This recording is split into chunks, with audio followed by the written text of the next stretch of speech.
Through the partially lowered blinds, sunlight streams into the room, bathing it in a warm, golden hue. I lie on my back, feeling the day quietly seep into our apartment. Outside, the park comes to life. Children on scooters, joggers with headphones, young mothers pushing strollers. It's a familiar scene, yet today, something about this moment stirs my soul, as if a memory had snagged on the corner of my consciousness. John is already up. His mornings are always energetic. Quick steps across the bedroom, the rustle of a shirt being buttoned on the go. As he strides past me to the closet, I catch the scent of his fresh cologne. "Good morning," he says without looking, but with a slight smile. It's a smile of habitual warmth, like a sunbeam breaking through the clouds. "Good morning," I reply, yawning, my eyes following him. His movements are swift and precise, as though he's competing in a morning marathon. "Don't wait up late tonight. We've got a meeting after work." He tosses over his shoulder while gathering his things. I nod, but a strange feeling begins to rise within me. There's no coldness in his voice, yet something in his demeanor feels distant. Am I just imagining it? Is it fatigue or routine? Before I can think any further, the door clicks shut. John is already rushing to his car. Sitting up in bed, I look out the window. The park has always reminded me of my childhood. Once, I too ran along such paths, did somersaults on the grass, while my father laughed, tossing me into the air. But those days are long gone, along with the lightness that had once felt so unshakable. The sun climbs higher, its rays seemingly urging, "Get up, the day awaits." I push the blanket aside, grope for my slippers, and shuffle to the kitchen. The scent of John still lingers in the air, yet I can't shake the thought that a distance has grown between us, as though I'm watching him through frosted glass. Maybe it's just the morning. Or maybe I've long since stopped listening to my heart. The apartment is quiet, disturbed only by the sounds of the city outside the window. The honking of car horns, the footsteps of passers-by, occasional exclamations. They've always been part of my background noise, but today, as I sit at the kitchen table with a cup of coffee, I hear them more distinctly than ever. It's as if Chicago's life carries on, while I'm stuck in some timeless bubble. On the table lies my old notebook. Its worn leather cover has long since lost its sheen, but I love it all the same. It's always been there, like a loyal friend. Once, its pages held my dreams. I flipped through a few entries, drafts of stories, outlines of ideas, fragments of poetry. My fingers pause instinctively on one particular page. I want to write. I want my words to touch people's hearts, but most of all, my own. This entry is from several years ago. Back then, I still believed I could. Now, I spend more time staring at blank pages than filling them with words. I take a sip of coffee, its bitterness lingering on my tongue, and look out the window. Passers-by hurry about their business. Someone chatting on the phone, another pulling a child along by the hand. Everyone seems to have a purpose, while I'm still searching for mine. Maybe it's not a lack of ideas, but the fact that I don't believe in myself.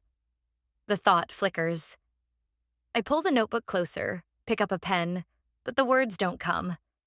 It's as if they've been swept away by the morning breeze. I'm distracted by a bird landing on the windowsill. It chirps, paying no attention to me, and flies off the moment it notices movement. I catch myself smiling. In that small creature, there's more freedom than I have. The ringing of my phone pulls me from my thoughts. It's John. "Everything okay?" His voice is restrained, almost formal. "Yes, just enjoying my morning coffee," I reply. "Good. Listen, try to relax this evening. We haven't had a quiet evening in a while. Maybe we could watch a movie tomorrow?" "Sounds nice," I say, trying to make my voice sound lighter, but he's already ending the call. After the call, I'm alone again. A cup of cooling coffee, a blank page, and a city that never sleeps. I glance at the clock. There's a whole day ahead of me, and I need to find a way to fill it. Inside, two feelings wrestle with each other: the desire to change something and the fear that I don't know how. But isn't that where every journey begins?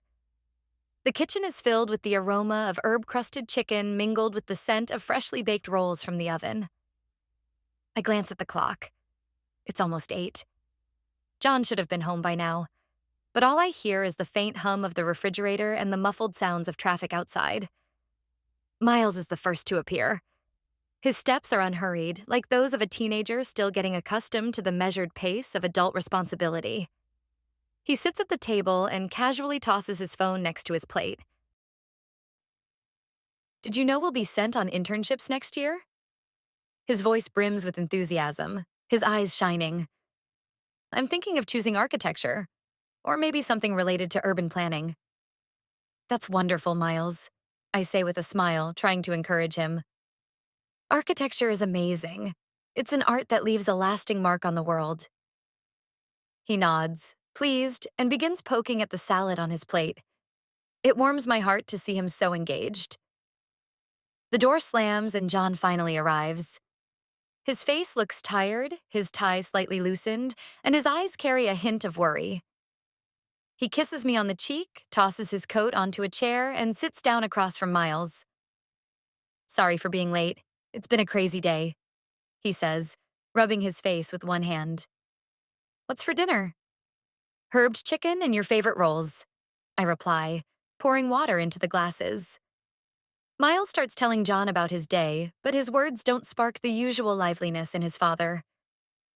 John nods, adds a few polite comments, but his attention drifts somewhere far away, as if his mind is still at the office. Dad, what do you think about my idea to go into architecture? Miles' voice grows louder, trying to catch his father's attention. That's great, son, John says with a smile, but his gaze remains distant. You could definitely make a fantastic architect. I see Miles' face fall slightly, his enthusiasm dimming like a candle snuffed out by a sudden draft. John, maybe you could disconnect from work at least during dinner? I say softly, though I can't entirely mask the note of reproach in my voice. I'm here, aren't I? He replies, trying to stay calm, but his tone betrays his exhaustion. The tension thickens. We finish the meal mostly in silence, broken only by the clinking of cutlery. Miles occasionally glances at me as if seeking reassurance, but I'm at a loss for words that wouldn't make things worse. When dinner ends, John is the first to leave the table, taking his plate and the lingering weight of the unease with him. Miles stays behind, propping his chin in his hand.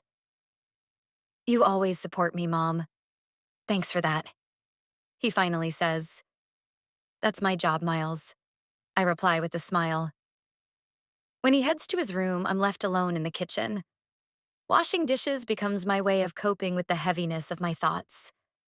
This dinner, like so many others, has passed, leaving a residue of awkwardness and missed connections. But I know that tomorrow we'll try again. Isn't that what family is about? The next morning begins with the usual routine. Coffee, occasional glances out the window, and John's distant presence at breakfast. Miles comes downstairs with a backpack slung over his shoulder, throws a quick "see you later," and disappears out the door. That leaves John and me alone, but the conversation doesn't flow. His gaze is fixed on the newspaper, while mine lingers on the leftover coffee rings on the table from his cup. And then, as if prompted by an impulse, he speaks. Hey, I was thinking, maybe we should get out of the city for the weekend. A cabin by the lake in Wisconsin, like back then, remember? I freeze, raising a surprised glance at him. He barely looks up from the newspaper, but I can tell this suggestion matters to him. Is he trying to recover something we've both almost lost? That's unexpected, I say, trying to sound casual, though a mix of hope and doubt swells inside me. What brought this on? He shrugs, setting the newspaper aside. We're all tired. You, me, Miles. We could use a change of scenery. It's just an idea, but I think it might do us some good. Miles would love it, I reply, searching his tone for something deeper. Are you sure you can take time off from the office? I'll find a way, he says, looking at me. In his eyes, there's a flicker of something I haven't seen in a long time. Perhaps it's an earnest desire to make things right. That evening, John brings up the idea at dinner. How about spending the weekend at the lake? We could take out the kayaks, build a fire, get some fresh air, he suggests. Miles lights up immediately. His face shines with genuine excitement, and I realize I can't remember the last time he seemed so thrilled. That would be amazing, he exclaims. We haven't gone anywhere in ages. I could even bring my camera and snap some great shots. I smile, warmed by his joy, though a slight unease lingers in me. Could this trip really rekindle the warmth we've lost?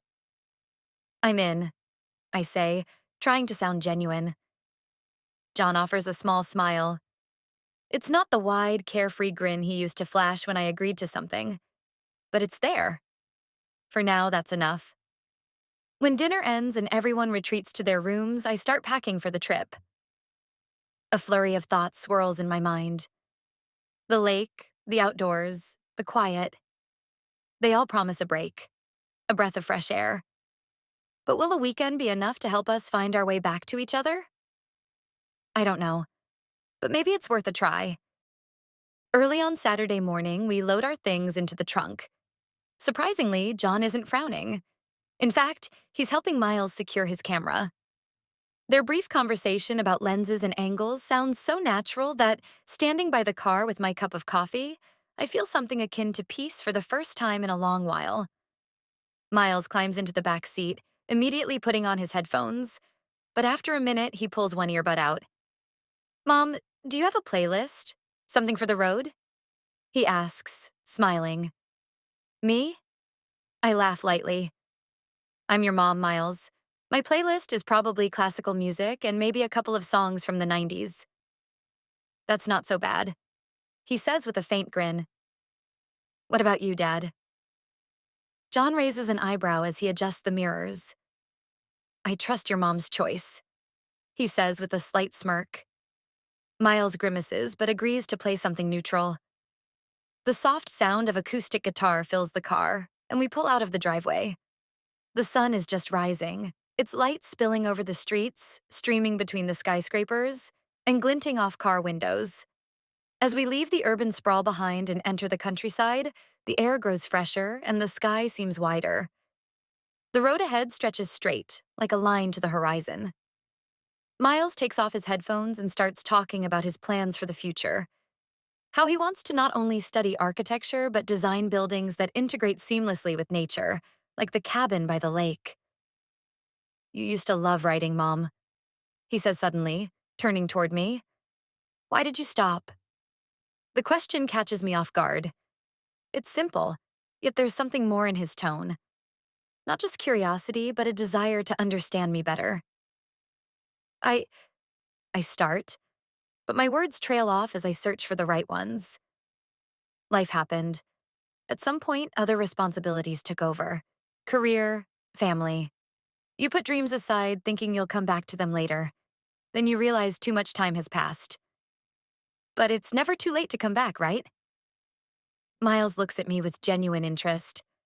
I see in his eyes the confidence only the young seem to have, as though the world is an endless array of possibilities, just waiting for the will to act. John remains silent, but I sense his attention shifting from the road to our conversation. That's true, I say, feeling a slight lump in my throat. It's never too late, but sometimes it's harder than it seems. Miles nods, thoughtful, and I can tell he's processing something. His gaze grows distant, dreamy, as he turns to the window. After a moment, he asks, What did you want to write about? The question stirs waves of memory within me. I see pages of old notebooks, drafts of stories, and the typewriter where I first tried to write something meaningful.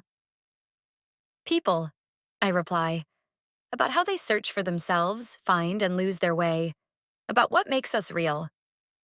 Miles smiles, and unexpectedly, John speaks up. You were always good at that. Seeing people for who they are?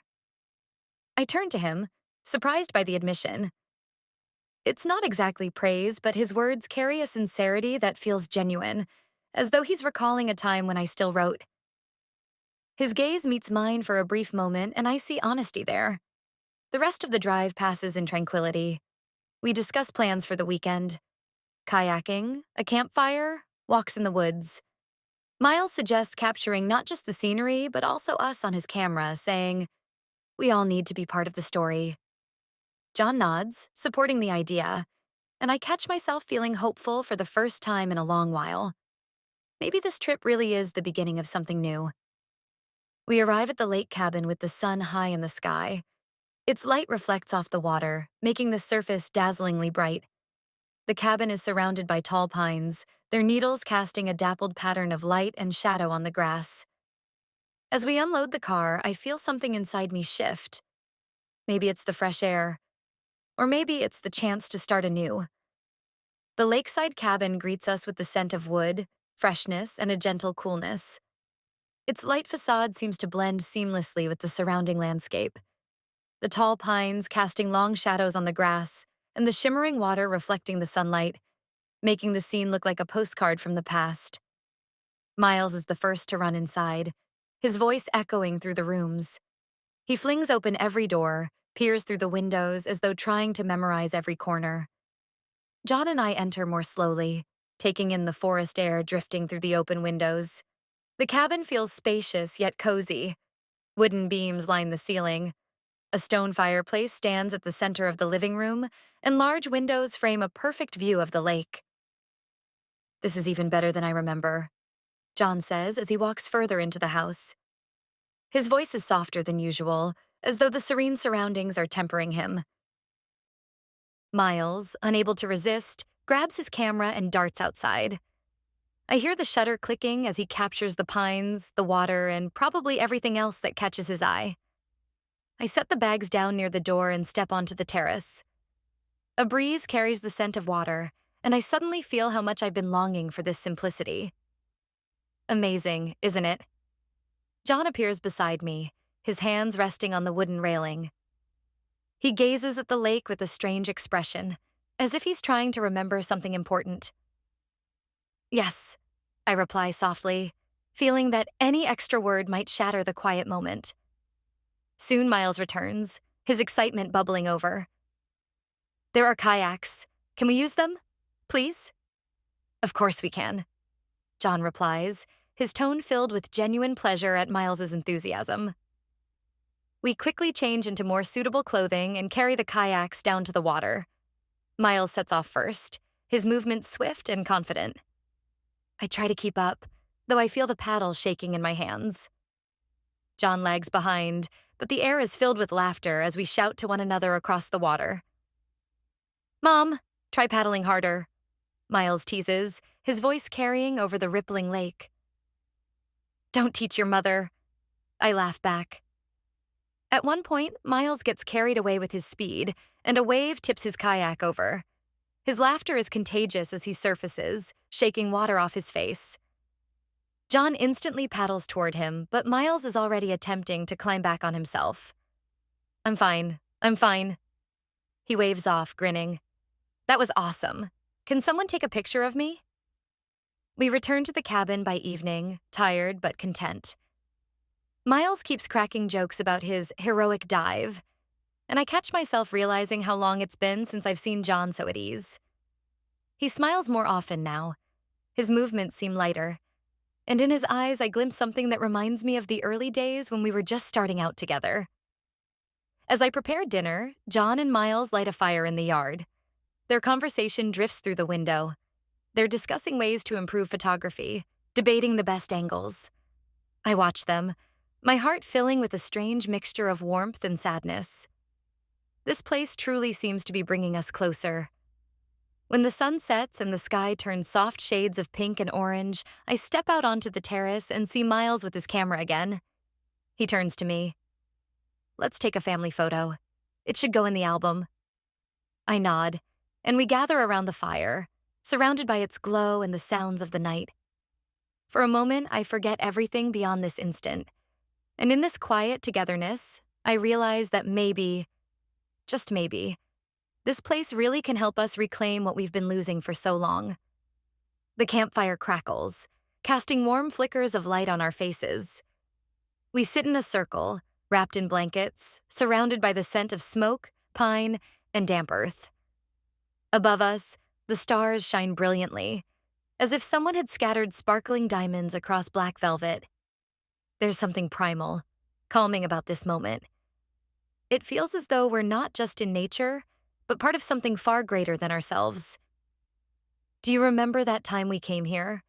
And I was so scared to get out of the water that I stayed in all day? Miles says, laughing. You weren't just scared to get out. John chuckles, pointing at him. You stayed in so long we started to worry. Your lips turned blue, but you kept saying, just a little longer. Miles laughs louder, shaking his head. His laughter is infectious, and I can't help but join in, the memory rushing back vividly. John had indeed paced along the shore, trying to coax Miles out, while I snapped pictures of them both. It was one of those rare moments when life felt perfect. You've always been stubborn, Miles, I say, wiping away a tear from laughing. But that stubbornness serves you well. You don't give up even when things get tough. Miles smiles, but his expression shifts to something more serious. He stares into the fire as if searching for the courage to say what's on his mind. You know, he finally says, his voice quieter. Sometimes I feel like I don't know who I really am. All these plans, architecture, internships. I want it, but sometimes it feels like I'm just doing what's expected of me. His confession silences the laughter. The air grows still, broken only by the soft crackle of the fire. I can sense John tensing beside me, but I try to keep my tone gentle. That's normal, Miles, I say, leaning closer. You're young. You're exploring, figuring things out. Don't be afraid to make mistakes. They're part of the journey. But what if I pick the wrong path? His voice wavers, like someone who's been holding this inside for too long. What if I end up disappointed? John looks at him, his expression softening. He places a hand on Miles's shoulder. No one knows for sure where life will lead, John says, his voice steady and reassuring. The important thing is to keep moving forward.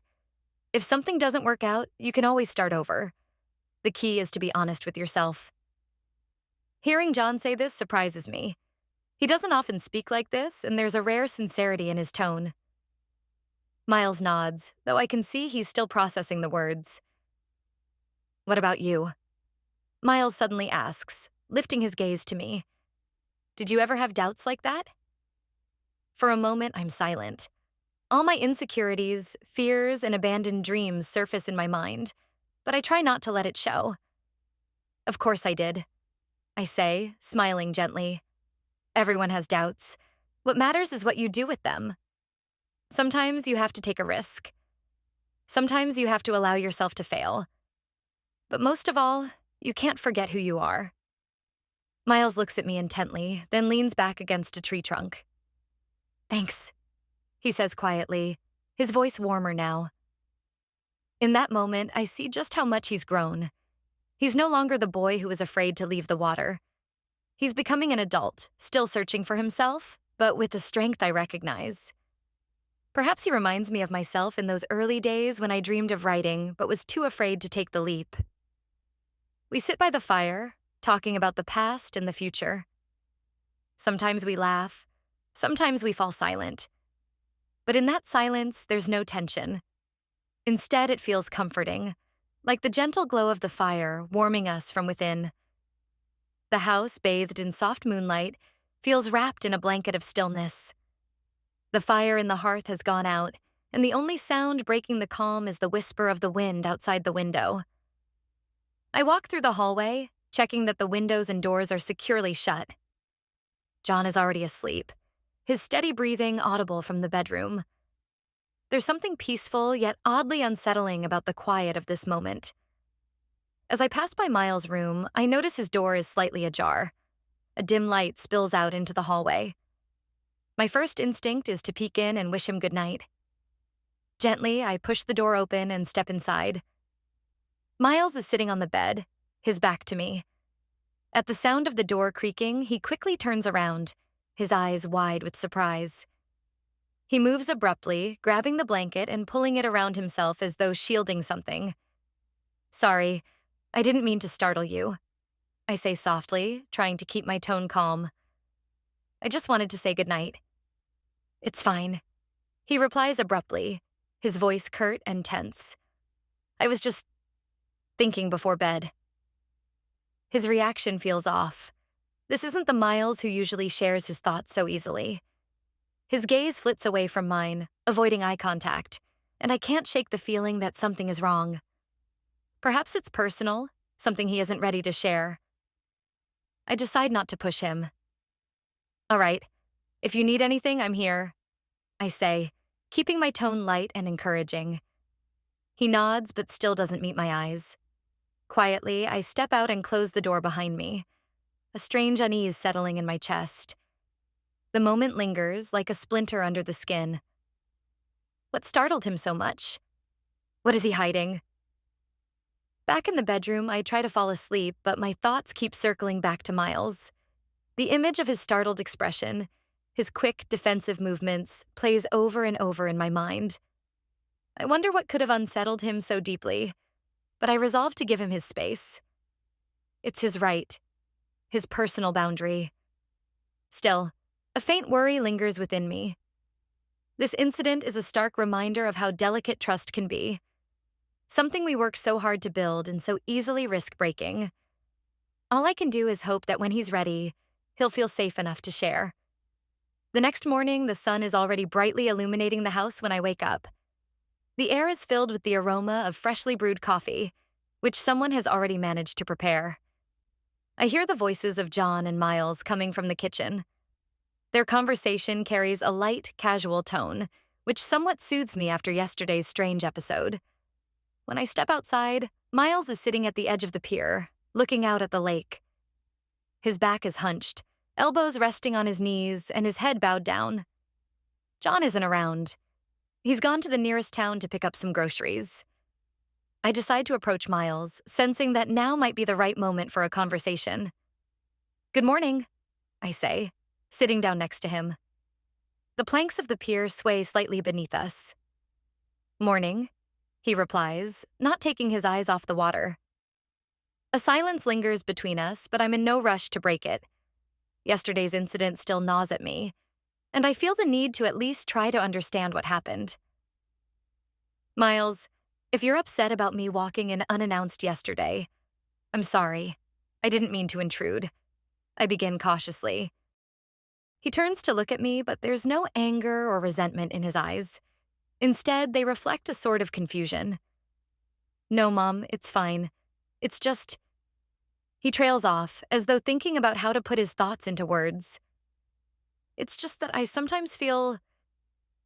strange. Like everyone else knows how to live, and I still haven't figured out even the simplest things.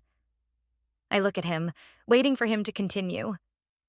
For example, I'm an adult now, but I still don't know how to kiss, he says unexpectedly, glancing at me quickly, as if checking my reaction. His candid admission catches me off guard, and before I can respond, Miles suddenly leans in and kisses me. I pull away abruptly, my heart pounding in my chest. Miles! My voice comes out louder than I intended. I stare at him, shocked by what just happened. He immediately lowers his head, his face turning red. I'm sorry, he says quickly. I don't know why I did that. I just don't know. His words tremble, and I can see that he's horrified by his own actions. My first instinct is to leave, to escape this awkwardness, but I know that's not the right response. He's young, confused, and I am his mother, albeit not by blood. I take a deep breath, trying to steady myself. Miles, this is wrong. These kinds of things... I pause, searching for the right words. I know things are hard for you right now, but this isn't the path you should take. He nods without looking at me, his shoulders slumped like someone who has realized their mistake. I just don't know how to act, he whispers. I'm sorry. You'll figure it out, Miles, I say, trying to infuse warmth into my words. You'll find your way. This is just a difficult time. I stand up, giving him some space. If you ever want to talk, I'm here, I add before leaving. I return to the house and close the door behind me. My hands tremble slightly, but I focus on keeping myself composed. The house feels quieter than usual when I step back inside. Miles remains on the pier. I try to distract myself, washing dishes, tidying up the space. But the thoughts of what happened keep circling back. I try to justify his actions. Youth, confusion, internal doubts. Yet the incident sticks in my mind like a splinter, refusing to let me rest. When John returns with groceries, I pretend to be busy in the kitchen. I can't, at least not yet, tell him what happened. Not because I want to hide anything, but because I don't know how to explain it without shattering the fragile balance between us. At lunch, Miles is quieter than usual. He barely lifts his eyes but acts as if everything is fine. John doesn't notice anything amiss and dives into a conversation about returning to the city. "I think we should start packing up. We need to leave early tomorrow to avoid traffic," he says, dividing food onto plates. "Yes, of course," I reply, trying to keep my tone even, as if nothing unusual has occurred. After lunch, I suggest everyone help with cleaning up. Miles agrees but avoids being alone with me. I let him maintain his distance, understanding that he needs time to process his thoughts. The night passes without incident. In the morning, we pack our belongings, and as we leave the house, I take one last look at the lake. It's so calm, as if it has never known turmoil or worry. This contrast with my emotions stirs a faint sadness in me. We barely speak during the drive back. John focuses on the road. Miles stares out the window, and I try to lose myself in the music. My gaze lingers on him a few times, but he avoids meeting my eyes. I decide the best course of action is to give him time. And myself as well. When we return home, life quickly sweeps us back into its familiar routine. John heads to the office. Miles immerses himself in preparing for school, and I begin searching for ways to cope with the storm inside me. I enroll in a writing course. The first session starts with a simple exercise. Describe a moment that changed your life. My heart tightens, but I pick up my pen. Words flow onto the paper as though breaking through a wall I've been building for so long. Weeks pass. Miles gradually returns to his usual self. We try to talk more, though only about neutral topics. One evening, when we're alone, he finally apologizes for what happened.